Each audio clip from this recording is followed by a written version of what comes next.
should be me. Hi. Hi. All right, so we're gonna start recording. Good morning, good afternoon, good evening, everyone. Thank you for joining us today. My name is Oluwasetan Awojobi, and today we will be taking you through. Thank you, welcome, Peter. Today we'll be walking you through career development tips for millennials. Like I said, my name is Oluwasetan Awojobi. I know a lot of people have difficulties with that name, so it's okay if you say Shaitan, if you say Shay, whichever is comfortable for you.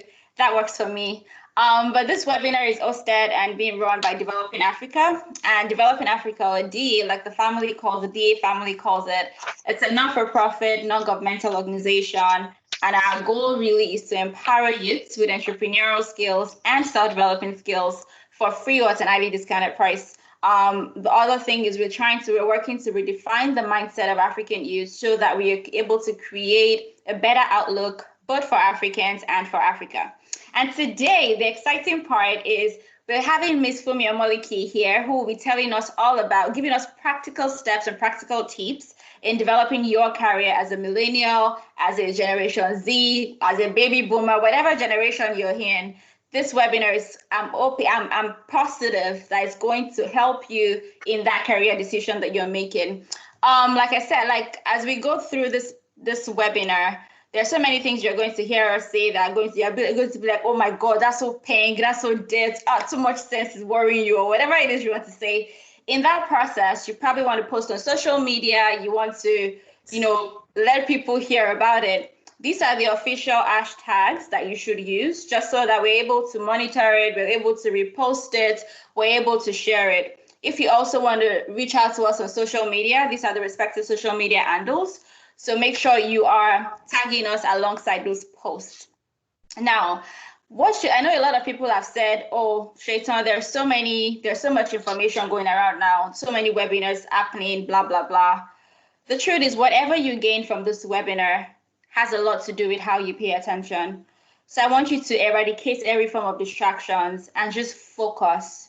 This is going to be an amazing webinar. I was speaking, like I said in my email, I was speaking with Funmi a few weeks ago or a few days ago, and oh my God, there's so much fire that she has to offer today. So just stay engaged. And in the chat window, let us know where you're calling from, where you're listening from, and let's get started. So like I said, Miss Funmi, sorry, she's going to kill me for saying Miss Funmi, but Funmi Omoliki, please go ahead and introduce yourself. Thank you. Hi, everyone. I'm really happy to be here today. So thank you, Peter, Bukola, Ife, Mudukwehola. Thank you for joining. As Shea said, my name is Funmi Omoliki. I'm currently an Azure specialist at Microsoft US. My background is actually in engineering. So I studied Electronics. After school, I worked briefly as an engineer. But somewhere along the line, I realized I wanted to be more at the intersect of business and technology. So I still wanted to be in the tech space. Then I was in telecoms. I still wanted to be in that telecom, talk about 4G, 5G coming in the future. But at the same time, I wanted to be closer to my customers. So I wanted to know more about like customer strategy, marketing. I wanted to be like those that make decisions on the kind of products we create as, technical people. What do they think? What are they looking at? So I wanted to have a feel of what goes into that kind of decision making.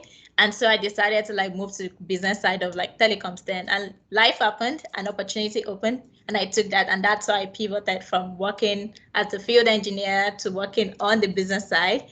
Then after a while, I realized, okay, it was time for me to go get my degree. So I went on to get my MBA, and now I'm at Microsoft. Fun stuff about me, I like to box, so I do boxing. I do a bit of cloud photography. I'm a self-acclaimed foodie, so I recently convinced myself that Instagram needed another food blog, so I opened this page called Recipe Republic. I'm not sure if it was just COVID boredom, but anyways, if you guys want to do, feel free to go check. So if there's anything else you want to know about me, feel free to post in the chat, and I would answer that at the end of the presentation. So, Shay, could you blow it up, like presentation mode? 1 second. Yeah. And then I have to tell you to change the slides because I can't take control. Oh, you can't? Do you want to share instead? No. Yes, don't worry. Just play it up. Okay, 1 second. I don't know why this is suddenly slow, but all right. So, all right, next slide. So go back to anyway, so today we're going to be talking about career tips for millennials. And as Shay said at the beginning, it's really not for millennials, for anybody in the workforce. I know Bukola is about to like jump into like workforce. I know Mudipe to the same. Peter, could you tell us, are you done with school? Are you still in school? Same for Ola. You're free to come off mute. So this session is meant to be as interactive as possible and be good to like understand where everybody is. But really, as I said earlier, it's for anyone thinking about, the next phase of your career, thinking about your job. So post your tips, post your stories in the chat, post your questions in the chat. So yeah, today I've actually listed I listed about 6 tips on this slide, and these tips are like the ones I found really relatable right now. There's so many career tips out there that are working for so many people that you yourself may have deployed or like applied in your own personal lives. Shay, please go back to the tips. Yeah, so there's so many tips out there that you guys may have deployed and applied, but these are just like some of the tips that I've read about, I've applied, I've been working for other people. So feel free to share. So you can change the slide now. So yeah, so the first tip I have here is managing yourself as a startup. And this idea came just about when I was finishing my MBA, and a friend of mine recommended this book called The Startup of You. It's a book by the co-founder of LinkedIn, Reid Hoffman. So this book really just changed the way I think of my career. And the book is just about like managing yourself as a startup. So think of let's say you're starting a company. When you're starting, you're not just going to wake up one day and like open a shop. You're going to think of what's my value proposition. You're going to think of what do I want my brand to be. You're going to think of what's my product roadmap. This is what I want to go to market with, like launch with. This is where I see myself going in the future. You can actually think of yourself as a product too. So when you think of what is your value proposition, you have to think of like 3 things. You think about your assets. So your assets could be like your hard assets or your soft assets. So hard assets could be like your stocks, your investments, those kind of things you can touch and feel. Your soft assets could be like your skills. So your education, your network, your family, those things you can leverage for your growth. Then your aspirations are like your passion, like what really drives you? What are you interested in? What do you want to do? Then the market realities are like what exactly is going on in the world right now. So for you to really get what your value proposition is, those 3 need to really align. So imagine you have this wonderful aspiration, but nobody's interested in it. That means you could have a situation whereby no one is going to pay for your service. You won't have any money you're making from it. You won't get any reward. Let's even assume it's not money. Or you're really passionate about something and you have no skill in it, like you're actually terrible at it, but you feel like you're passionate about it. Or maybe you even have the skills, you have the aspirations, but life is not just aligning. So for you to really get that value prop story, those 3 need to align. So let's assume that you've answered what your value proposition is. The next thing is, what does your brand represent? I'm sure you've heard that question. You've heard that a lot. Oh, you need to have a brand. You need to build your personal brand. It's actually like important. I feel like these are some of the things that I didn't take so serious at the beginning of my career that I found like to be really, really important. Like, what does your brand represent? Perception is reality. Like, no matter how cool you think you are, if Bukola thinks Ola is not so cool, Ola is really not so cool. You get, if Ola thinks so just like he or she, I don't know if Ola is a guy or a girl, if Ola thinks like he's doing amazing, she's doing amazing, and every other person thinks like, no, not, that's really like your reality at the end of the day. So you need to like be very cognizant of your brand. Like, what does your brand represent? And one way you can actually craft your story, like take control of your own story, is by putting yourself out there. So think of maybe LinkedIn, for example. If you guys you use LinkedIn a lot, you could actually like post articles, share comments, tell stories. That way people begin to get a feel of who you really are. When you have opportunities to like speak, share your own ideas, show up mentally, like, let people know you're sometimes be vulnerable if you can. Like that way you get to like take control of your brand. You are able to create the perception that people have of you. Then the next thing when you're thinking about managing of yourself as a startup is thinking about who are your advisors. Like, I like to think of this like, who are your board of directors? So if you're a startup now, let's say you're a company that you've actually even grown a bit, you have a group of people that you lean on to give you advice. So think about this all these public companies that we think they always have like board of directors, and each board of director is good at something. So you have a director that is really good at finance. You have another one that's like really good at marketing. You have another one that's really good at all the legal regulatory stuff, right? And that's because you always want to have experts that can guide you. And that's the same thing when you're thinking of yourself as a product. You want to have those mentors, those board of directors that you can lean on. Like if let's say you want to, you're into like engineering, for example, you want maybe a mentor that probably has told that path already. Let's say you're thinking of finance, you probably want to speak with someone, like have a mentor that is really into finance. Or let's say you're thinking about just like your career, you probably want to have like a mentor that probably understands that bit. So you need to surround yourself with like really good board of directors that are advisable, that are believable rather. And the interesting thing about board of directors, they don't have to be older than you. I'm sure you guys have some really, really smart friends that they are just good at something, right? So it doesn't have to be some old guy or some old woman, it could actually be your pets, but they're just really good at something. Then another question to ask yourself when you're managing yourself as a startup is, who do I want to be? Like, what's your product roadmap? Like whenever most people ask the question, what do you see yourself becoming in 5 years and 10 years? That question actually stresses me. But these days I've actually realized that I don't think it's so important what. I think it's who. Like, who is Shaitan at the end of the day? Like when you look like 5 years, 10 years down the line, who does Ife want to be? Like, what kind of skills do you want to have? What kind of brand do you want to have? I think that should be like the most important question. And that question should guide what you do right now.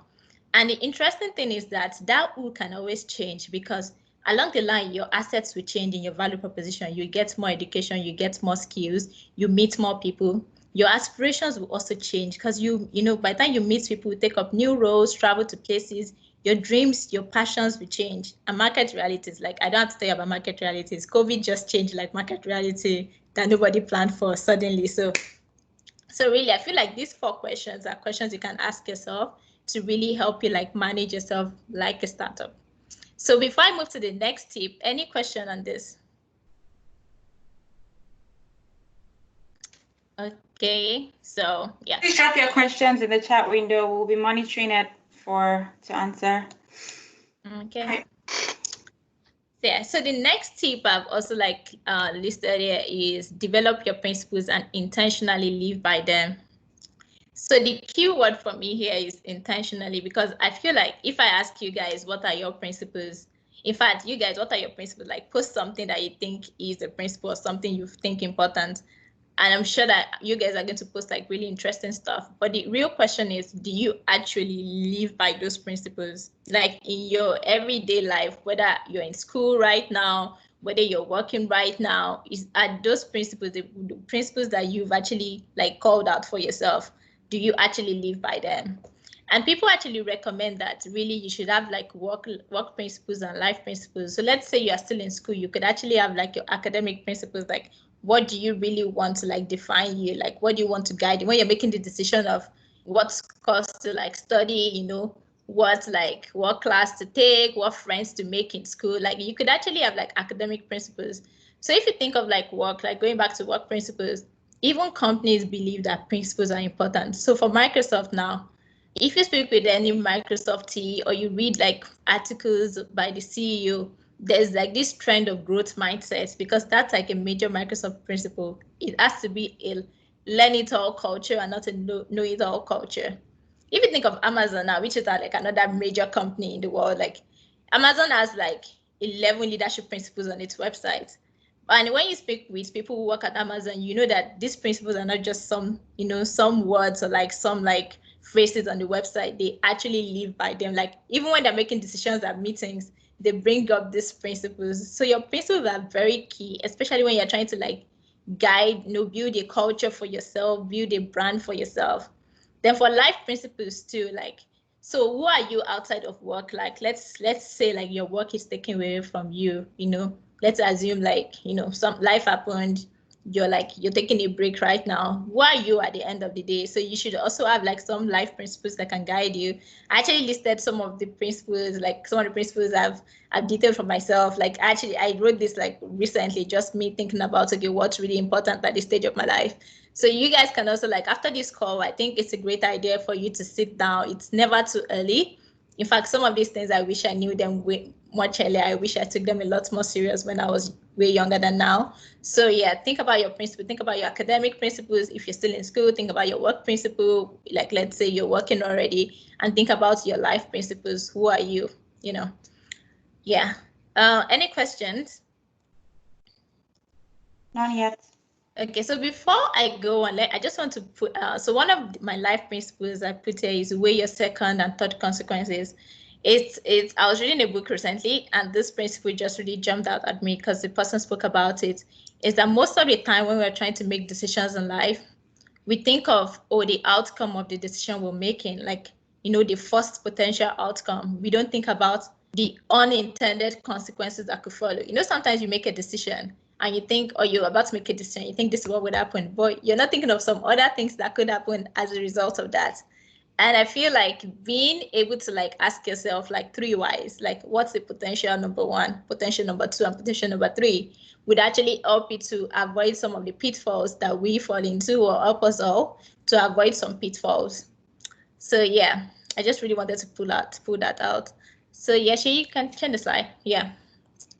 So, and this principle is like, I think this is like for everybody, no matter their stage of life, managing your dark side, because we are not perfect. Like, no matter how cool you are, no matter how much good feedback you get, there's always like something you need to work on.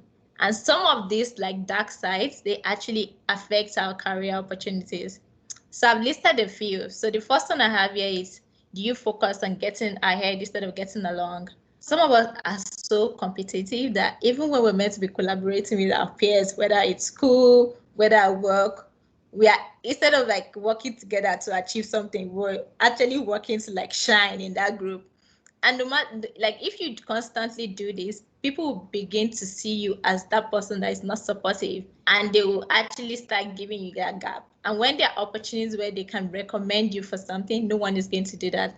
And the thing is, you always have to remember, is even if it's a work environment, even if it's a team, whether it's class team or like school, or, you know, whatever it is, like, people want people who genuinely care. People want people who are interested in pulling them up, and not just like them shining, you know, them be the shining lights where every other person is just somewhere down there. So really try to make sure you're getting everybody, like pulling everybody along. Then another dark side that I've seen, like, even this actually is something that I know I've suffered from, like, at some point in my life, is proactively speaking up. Like, if you have this kind of, if you feel like this dark side relates to you, like, you need to like learn to, you know, speak out even when you're not being asked to speak. Like, instead of waiting for permission, speak out, express yourself, show up mentally, let people know that you have an opinion. And I feel like sometimes what has affected people we have that rarely speak out is because of imposter syndrome. So imagine, like, let's say you get a job and you feel like maybe you got that job because, or, you know, maybe you leverage one connection, maybe your family or your uncle or family, you know, people can sometimes make you feel like you don't deserve something, especially when you know someone, like maybe a decision maker, and then you let that start affecting your performance. So you have to be careful of that imposter syndrome, that feeling of I don't belong here, or that feeling of I'm too young to take a seat at the table, or that feeling of nobody really wants to listen to me, or nobody really cares about what I think. So proactively speak up if you can relate to this dark side. That imposter syndrome gets it behind you. Like, you can take a seat at the table, you can achieve what you want to achieve. Like, you're here today because you worked for it, not because someone gave you like a gold plate. Always remember that. Then another dark side is taking or giving feedback. Some of us are not so good at like taking feedback, and because of that, even our bosses, our peers, they don't easily give us, like, you know, they don't tell us, oh, okay, Bukola, this is what you're doing wrong. Ife, this is what you're doing wrong.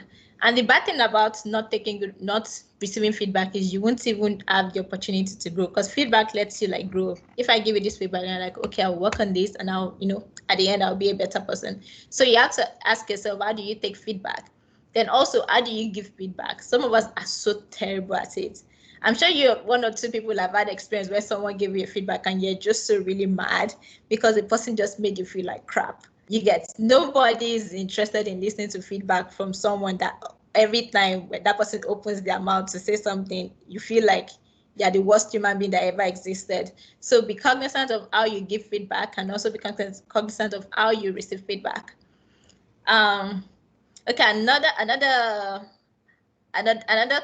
dark side I've seen is, underestimating contributions. Some of us just feel like some of you are doing a lot. Like you're doing a lot in school, you're doing a lot with your team at work, you're doing a lot with your, maybe even like some volunteer thing that you do outside of work or outside of school.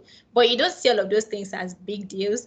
And I feel like these affect us when we want to tell our stories. So imagine you go for, let's say you're planning to go to school, for example, or you're at interview and they tell you, oh, tell me about yourself. Because we so underestimate what we've done with our lives, we don't even know how to craft our own stories, and that way, when opportunities come, you're not even packaging and presenting yourself well. So don't underestimate your contributions. Like after this call, think about the things you've done in your life, like those little things that you have neglected, and start thinking of how to craft a story for yourself. And this is if you're really thinking of school, this point is really important, because when I was preparing for my MBA, I applied to like 6 schools and I had to write so many essays. Apart from the essays I had to write about the things I've done in life, I also had to like repeat all of that during my interview. And even for job interviews, do the same thing. So you need to like start, don't start thinking of the things you've done, the things that you think are not relevant are actually relevant, and start finding a way to actually speak out on them, Then also, do you work towards meeting expectations or exceeding expectations? I feel like this is another dark side that some of us have. So for some of us, we're like, okay, so they asked me to do this job. I'm just going to do this job. That may be okay if you are in school, right? So the lecturer said, even in school, you can even be penalized. So let's say the lecturer said, write an essay, and said maximum of 500 words. Or no, it may be like minimum of 500 words, and you just stopped at 500 because that was the minimum. Like some of us, the fact that we're doing the barest minimum at work or at school is actually what's limiting us. So I'm going to give an example now. So at work, when they're doing performance review every year, so these are the questions they ask. The first is okay, did she meet expectation for this year? Yes or no? Okay, let's say yes. The second question is, did she exceed expectations? Okay, yes or no? Yes. So the third question is, does she deserve to be promoted? At that point, they will look at what the next role is. So let's say the next role is a director. Well, like, what do we need for someone who wants to take the role of a director? The person needs to be this, that. Does Funmi currently, show those attributes? Like, does she take up those kind of responsibilities? If the answer is no, Funmi is not going to go anywhere.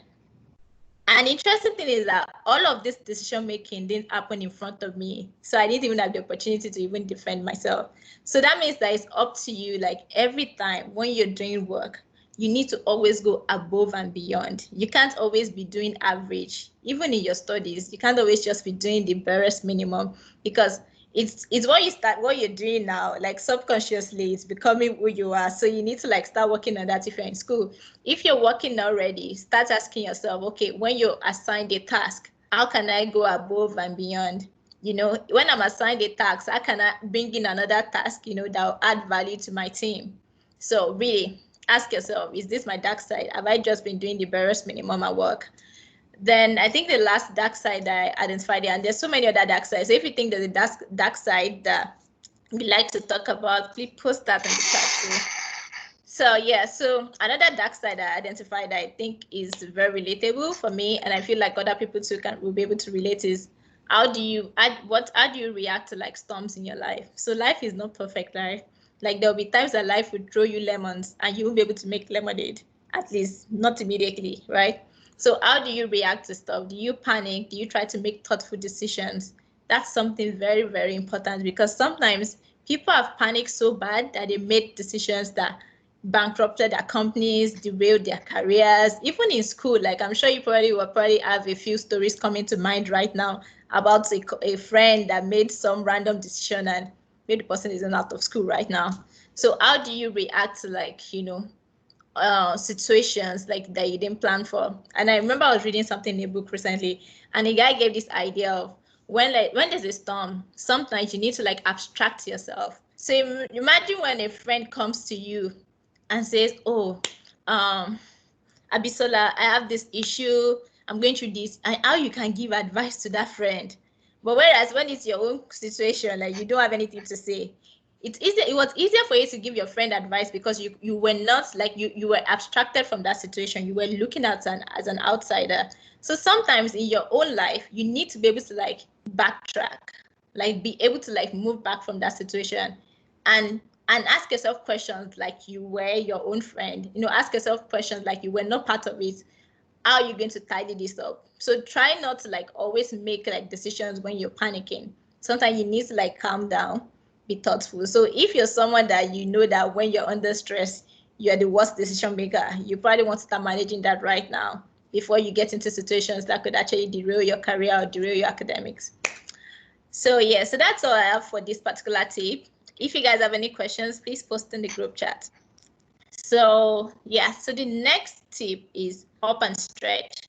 I actually wasn't planning to talk about this because it didn't even cross my mind.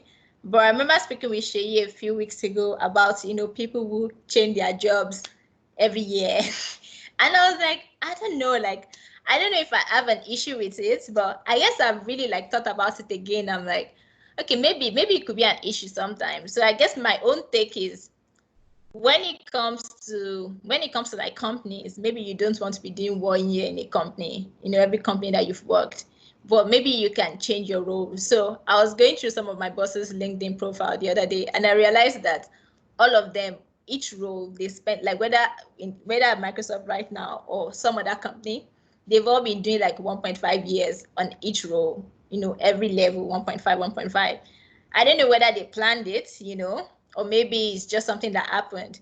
But I feel like in upping, like some of us feel like when we need to change jobs, we are always thinking about changing, like moving to the next company. Sometimes you need to like learn to look within your company and say what other opportunity exists, right? So I know people within my company right now that they've done so many jobs.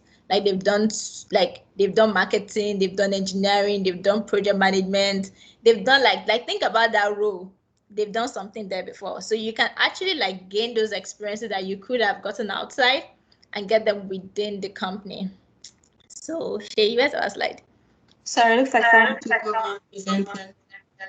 Oh, okay. Interesting. Okay, so yeah. Then another thing I wanted to mention here is parallel moves. I feel like when people think about upping and they feel like changing roles, they're always like, oh, it has to be the next level. Sometimes you're actually moving on the same level because maybe you want to gain a skill. So remember when we spoke about managing yourself as a startup and you're like, who do you want to be?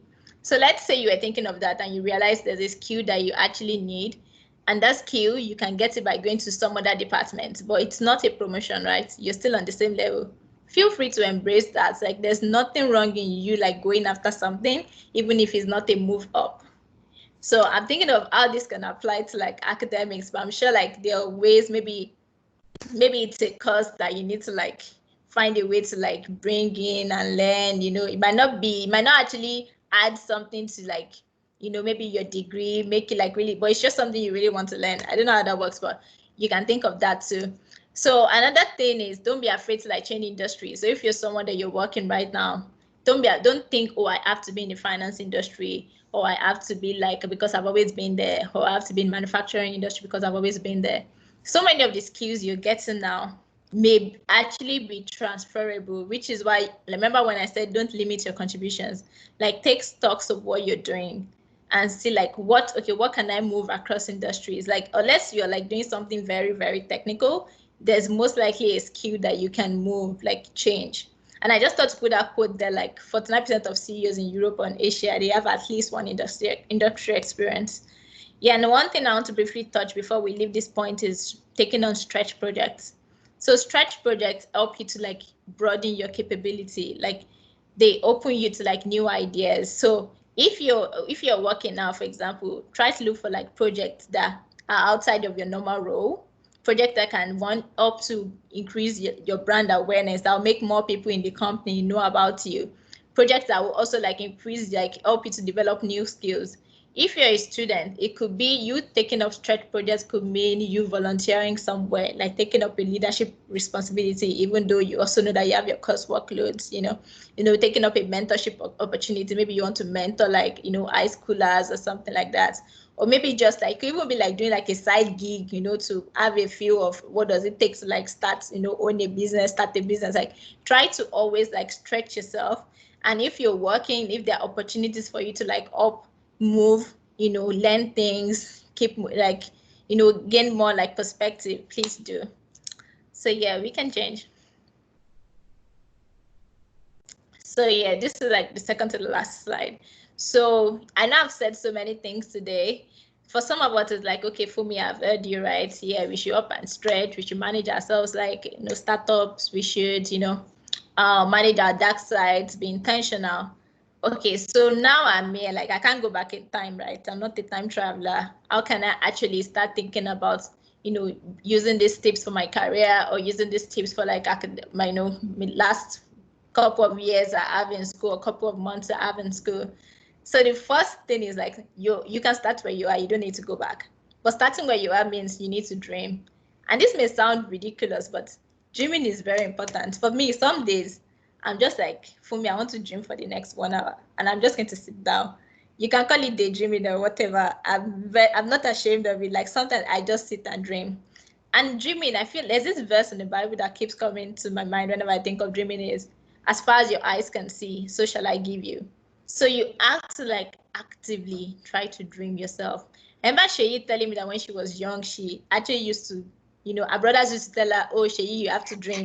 And then she would go through like magazines and be telling herself one day I will get there. Like, I don't know how that's translated to where she is right now, but you just never can tell how that little thing, like just her flipping through magazine, telling herself one day I'll get there, made the difference. So you have to like dream. Like, and when you're dreaming, you don't have to like remind yourself of your current limitations. You just have to dream at that point in time. So dream. Then when you dream, then now prioritize. So that's when you can now start thinking about market realities of, okay, what can I start doing right now? What can I start designing? So let's say you've dreamt, you have this long list already, and then you design. So designing now, let's say your next step is, I think, so Bukola is one of my mentees, and I think I had this conversation with her like during the week. Like sometimes you just have to, when you're designing, you have to like go on LinkedIn. Let's say you are thinking of your next role in your career, you're thinking about what to do after school. Go on LinkedIn, like look for people who have done what you're doing, look for people who are like, let's say maybe very good speakers. Let's say you want to be like a public speaker. Look for people who are like software engineers. Look for people who are like metallurgical engineers. Look for like lawyers, accountants, like people who you find like inspiring, and go through like their life story, like go through like the jobs they've done, go through like the skills they have, and try to understand like, okay, based on where I'm right now, what kind of decisions did they make when they were in my shoes? What kind of like, did they go to school? Did they like go get certifications? And then you think of that for yourself, and you can do that for like different, sometimes you might not go to LinkedIn, like just type Google, whatever browser you want to use or whatever search engine you want to use, just craft type what you're thinking of. Let's say you're thinking of starting a company. They're like, oh, so companies or so business ideas. Just type and see what comes out. And try to ask yourself, okay, let's say the company, let's say the fintech company, what's this fintech currently doing? How did they start? What kind of products are they selling? And what kind of service? They were like, and that will give you ideas of what you can do differently, what you can bring to market. Sometimes what I do is I just type industry and like information on like manufacturing industry, because I just want to know what's happening there. So that's like part of you trying to design that dream. So let's say you're done like going through that profile stuffing. The next would be like, okay, what kind of skills, what do I need to, let's say it's like career, for example, how can I get these skills? Do I need to like go back to school? Do I need to go get MSc, MBA? Do I need to go write a certification? Those are things that you can answer. So let's say it's like a business, for example, you can say, okay, what should I do first? Like, should I like think of what can be my minimum viable products? How can I get like financing? You get, what's my strategy? What's my what are my target customers? You could actually start thinking of that based on the research that you've done, like understanding what does the industry need, what's going on right now, what are the major players that could come as you're designing and how you respond to them. Then major thing is, as you're doing all of these things, like network, talk to people, because no matter how much you read, and surf and look at other people's stuff. Like that the level of information you get by sending a message to someone on LinkedIn and saying, oh, I saw so this, I'm really interested in this, and I would like to speak with you. The level of information you get from those people may be worth a lot more than what you'll have just found reading online. So reach out to people. Like I said, LinkedIn, you can reach out to random people. If you send to like 10, someone will reply most likely. Or you can, like, if you have like some people who are doing stuff that you're interested in and they're accessible, you can ask them like, oh, auntie, uncle, I want to speak with you. Reach out to people. So yeah, so let's say you're done dreaming and designing. The next is now you want to deploy. So as you're deploying, like deploy based on your, priorities, the priorities that you outlined for yourself at the beginning. If you're working and you're thinking about your next role, like your next job, you want to like start thinking of what are the influencers within your organization. So it's not just like your manager. You want to think about your manager's manager.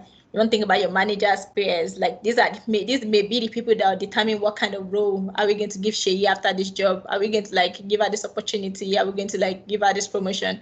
You want to let those people start knowing about your contribution. You want to let those people start knowing about your brands. Like you want to control the perspective, what they think about you. You want to like, evangelize yourself. So, and that's like you deploying, like, sharing that story, taking up stretch projects. If for you, your next step is go to school, let's say maybe you're in undergrad right now, or you're saying, no, I want to go get my master's degree immediately. For you, deploying may be you going to write GRE, doing GMAT, writing TOEFL, IELTS, whatever it is you need to write. For some people, the next for them is, for them to deploy certification, that means start reading. For if you're like me, that I book exam dates before I start reading, go and book exam dates because that motivates me. So yeah, whatever you need to do. But as you're doing all of these, stay informed, read, and remember, like this process is like iterative. So you have to like keep dreaming, keep deploying, keep designing, because unless you plan to die after a dream has been achieved, you need to like, keep doing it. So yeah, so all of this may look like, oh, it's a lot, or maybe it's just like, I don't have like the stress for this. I'm busy at school, I'm busy at work, I already do like 9 to like 9. But the thing is, I don't think there's ever a perfect time for you to do something you're really passionate about. And that's why I'm like, the last tip here is grit. Like you have to be very, very gritty. And there's this book by Angela Duckworth. It's really called Grit. And I love this quote. Like, to be gritty is to keep putting the next foot in front of the other. To be gritty is to hold fast to an interesting and purposeful goal. To be gritty is to invest day after week after year in challenging practice. Challenging practice could be any of the tips that we've discussed. It could be any of the tips that you are going to identify for yourself based on your dreams, your career path, your industry, your segments. And to be gritty is to fall down 7 times and rise 8 times. So we all know that life is not plug and play. So things will happen that you didn't plan for. Like it was not in your vision when you were dreaming about it, and it just like changed everything, like COVID, for instance. But you can't afford to like give up. Like you have to like keep looking at that goal, that vision, and working towards it. So yeah, I think like that's everything I have today. So yeah, so I understand that the human mind, like our brains are busy, content overload is going on for everybody right now. Facebook, wherever, Instagram, TikTok now. So even if it's just one thing that you need to like take away from this whole conversation, take that one thing and try to work on it. So if it's like managing yourself as a startup, you want to take away. If it's like upping and stretching that you want to take away, take something and start by doing what is necessary. So whatever you take, find that one thing that you need to like start doing towards applying that tip. And even if it's a career tip or like whatever tip that is not on this slide that you are going to come up with based on your own experience, based on what you feel is most relatable, don't just like identify it. Start by doing what is necessary. And one day you'll be like, damn, like I've actually done a lot. One day you find out that you've actually achieved it. So yeah, thank you guys for, thanks for coming to this TED Talk. And yeah, Godspeed. Thank you so much. Now, please. Go ahead. Yeah. No, just saying, if you have questions, please feel free to ask. Yes, thank you so much, Funmi. Why can I hear myself?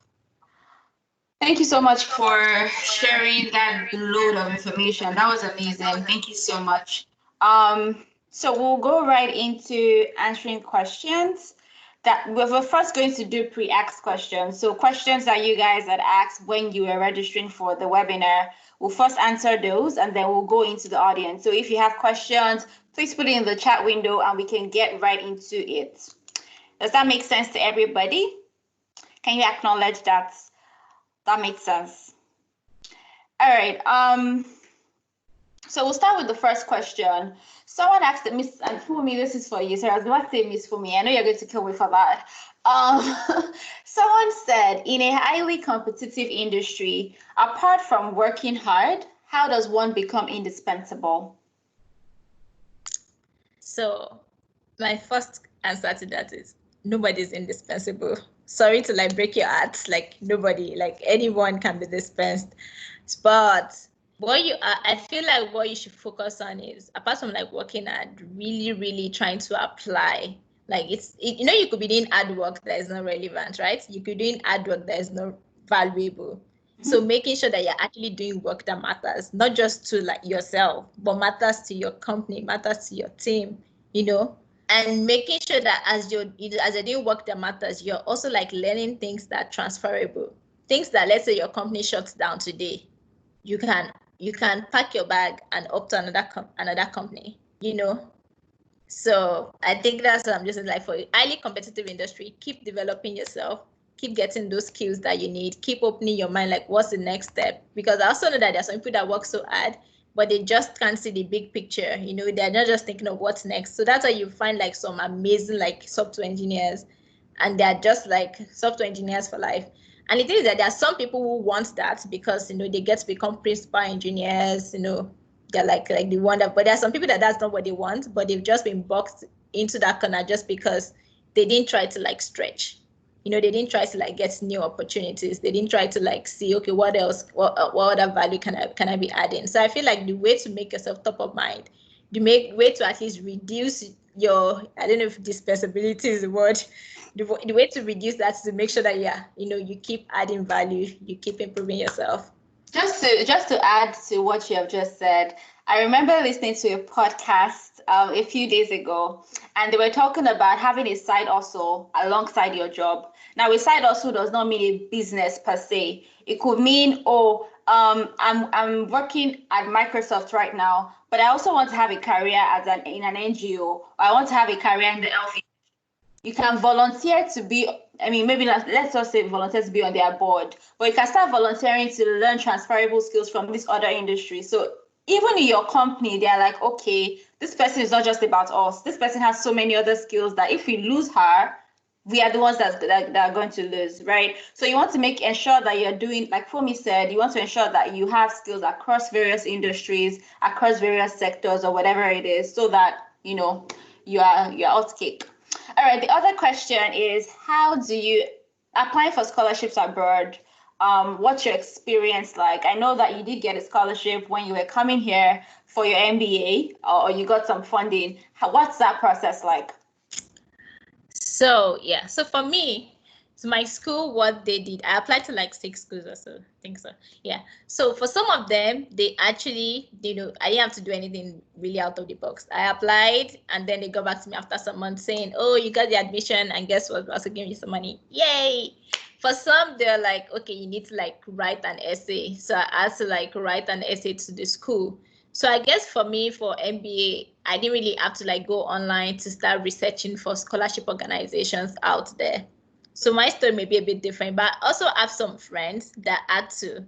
So they had to like apply to like, organizations that focus on entrepreneurship, organizations that focus on, sponsoring people from Africa. So for example, I know that for Nigeria, I'm trying to remember this man, one of these our rich politicians.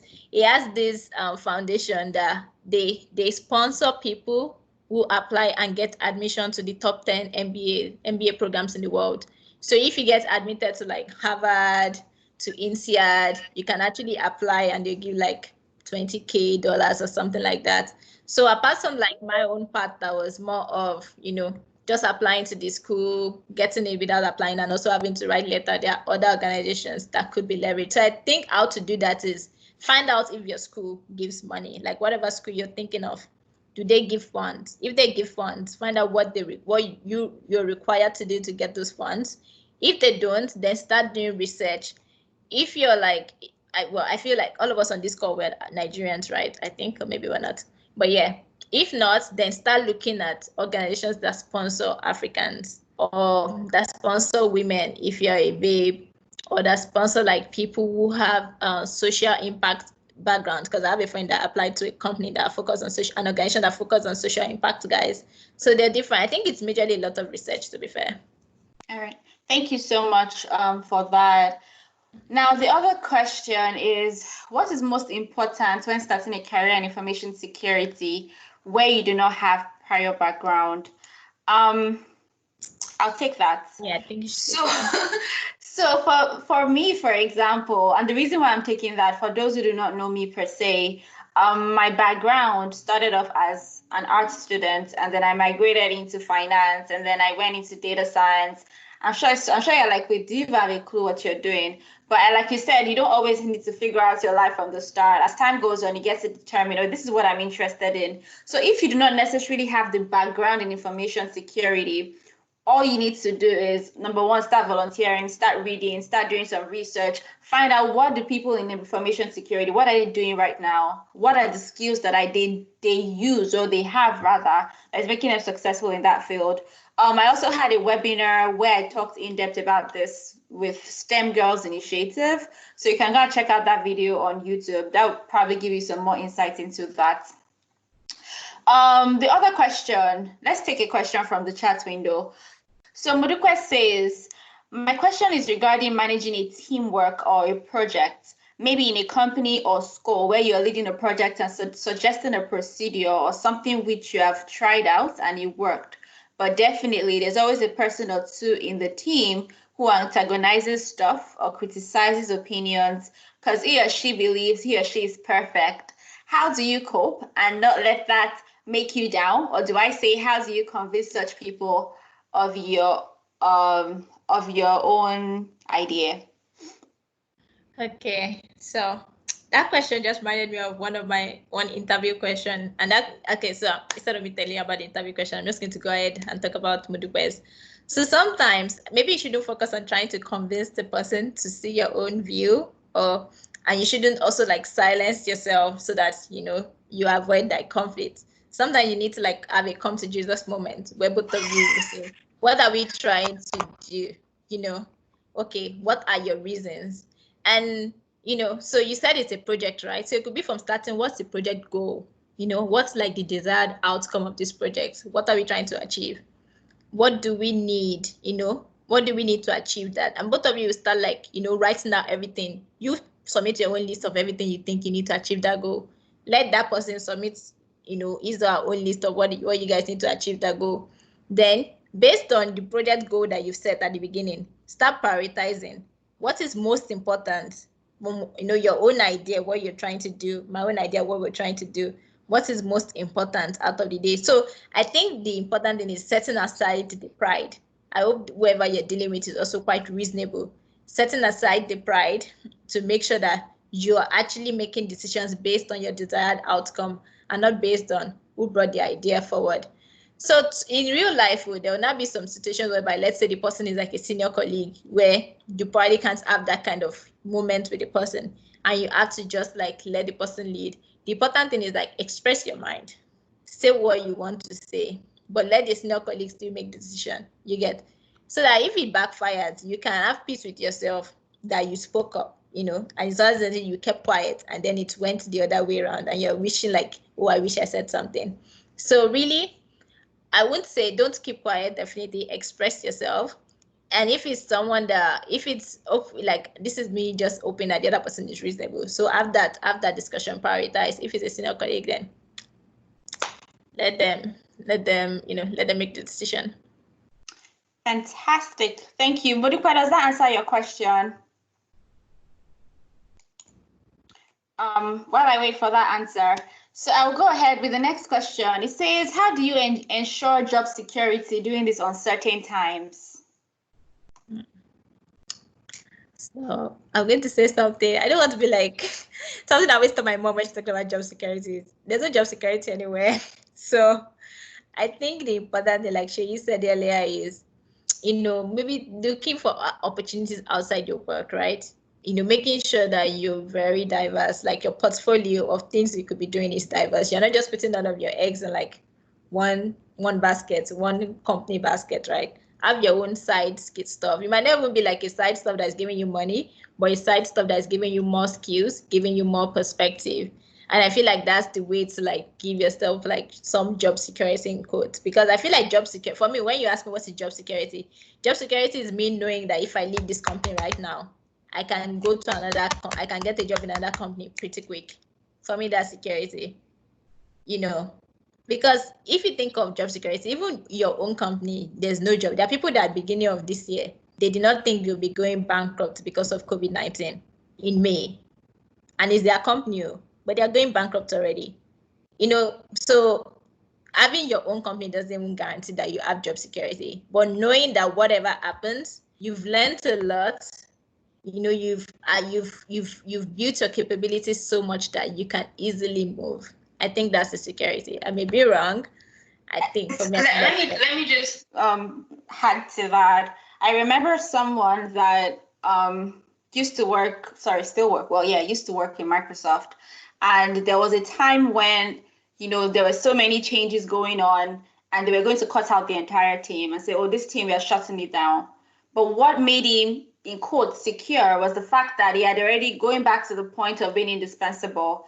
Nobody's really indispensable, but he has proven his value over time to both his manager's manager, like Funmi had said, to so many people that they heard about the change and then told him before anything happened. Right? They said, "Oh, guy, this is what's going to happen. We want you to go to this role," and he didn't have to go through so many processes to get that. Does that make sense? So the fact that you have proven yourself, you have made yourself, in quotes, indispensable, you have the valuable skills, you have the right network.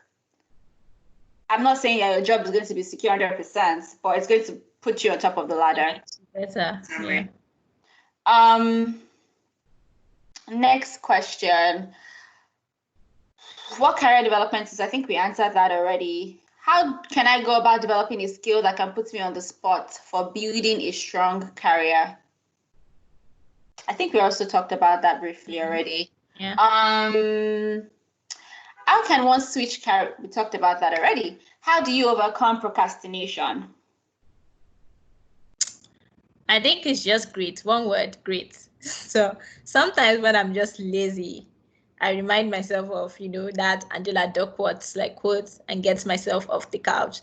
Sometimes it's Amazon's principle. I remember bias for action. And I'm like, for me, bias for action. Because I remember something one of my bosses told me when I was in Nigeria. So for me, the difference between those who are like CEOs and those that are directors or VPs is not because the CEO is so much better or knowledgeable or smarter than them. It's just one or two things that they do differently. Those small tweaks that you do that just make the difference between the first position and the second position. And sometimes that procrastination may be that difference. So grit, bias for action, let it always ring in your head. Anytime you're trying to be lazy, anytime you're trying to, anytime you're not motivated enough, like remember some of those things, like little things. So let me just add a little bit to that. So remember when Funmi said, you need to have your advisors and your board of directors, or managing yourself as a startup. Remember when she said you need to dream. Now, when you're dreaming, you're probably thinking, okay, I want to be someone like Michelle Obama. I want to be someone like Obama himself. Now, think of how they got to where they got to. It took years of hard work and dedication and grit. And that's not to say that they never got tired and said, I want to rest. But you need to remember that for them to have gotten to where they want to get to, or where they are now, it took a lot of, I want to do this. I'm tired, but I'll keep doing it.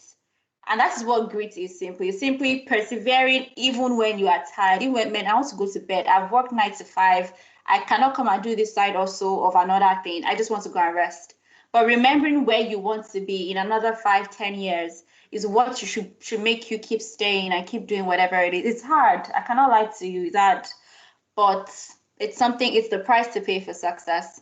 So I think that's one way. Another question: what are the top tips for managerial positions in fintech companies? Okay, so I've not worked in fintech, but I feel like the first thing is, okay, the people, I'm assuming the person that sent this question is in fintech. So the first is your managers right now, what kind of skills do they have? What kind of responsibilities do they shoulder? And those are the kind of skills and responsibilities you have to like try to start building yourself. So if it's that you need to like go meet one of them and ask if they can be your mentor or if they can be like your advisor, that could be something. Sometimes it could be like maybe you need to develop a skill. Maybe there's like some set of skills that they need. Like if you have to like go write an exam, go like take a certification, like go do that. I feel so really, I think I can't say there's like a specific, like there probably is a specific, but since I've not worked there, I really don't know. But I feel like these are like umbrella things that you can apply, whether it's fintech or not, to how you prepare yourself for a managerial position. So let's say, for example, for a manager, you have to like, you're definitely managing people. So how do you like collaborate within your team right now? How do you like show thought leadership within your team? When there's a confusion in your own team, how do you provide clarity? Because those are the kind of things that you want a manager to have. Do you show empathy to other people? Those are the kind of things that you want your manager to have. Then also, like, the people who are making the decision like about managerial position, do they know that you're actually even interested? This was something that surprised me the other day, because I was having a conversation with my boss on something, and then it was like, oh, it's good that you made me know. I was like, are there people who are not interested in things like this? You get. So sometimes you also have to like let people know, like, okay, I'm actually interested in this. And that's another thing. Maybe look for mentors, look for like sponsors. Well, and keep building that skill. Thank you. I think the final question, we already talked a little bit about certifications, but how do you balance school with choosing a career path? I guess what this person is trying to say is, so for example, maybe having a side also, for example, how do I balance school with a side also? For example, if I studied finance, how do I decide, oh, I want to go to become an investment analyst, I want to become a financial analyst, I want to become a stockbroker? How do I make those decisions and balance them? I guess that's what the question means.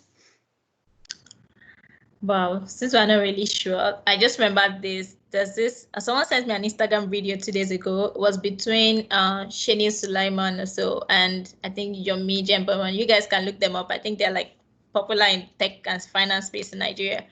And the guy was talking about how when he was growing up, his parents had like a plan of everything he had to do, all the way. So he studied, went to school, he did engineering and all. But at some point he realized that he wanted to do something different. And I feel like there are people like who are studying courses right now. Like I have a classmate who also studied engineering, but before we even graduated, she knew she wasn't going to do engineering. So she started thinking of what to do. I guess at that point in time is, of course, you want to like have your degree, you want to like, get the best in your class. But all of what we've discussed today about asking yourself like, okay, what are my aspirations? What are my assets? Who do I want to be in the future? Going online and like trying to read, trying to like do research.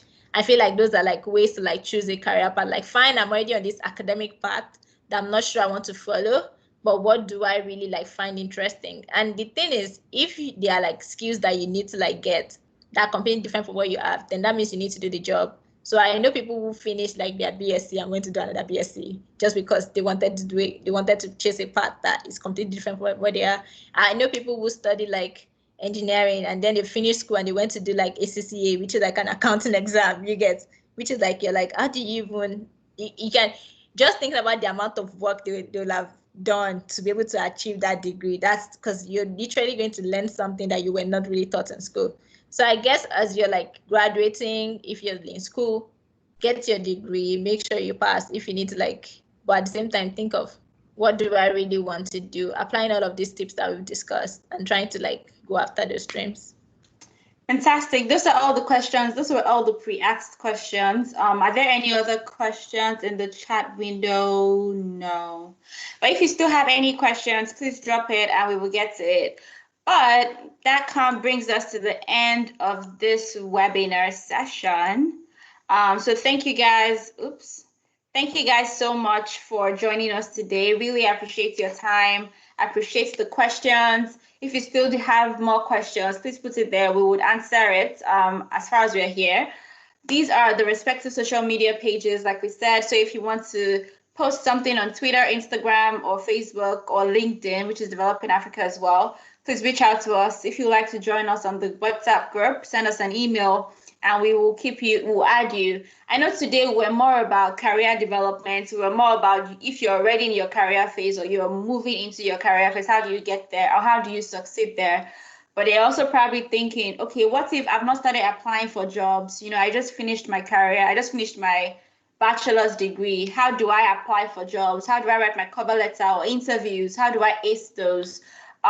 We have a webinar coming up in a few weeks with Omoliki. Is an HR representative for Sterling Bank, and I promise she's going to be phenomenal. We will send out details once we have the flyer ready. We will send it to you guys as well so you can register. Do we have any questions at this time? All right, no questions yet. We'll give it 2 more minutes. If there are any questions, we'll answer them. But if not, feel free to drop off. We are at the end of the session. Bye, guys. Thank you, guys. Okay. Bye. Bye. Thank you. Thank you. You're welcome.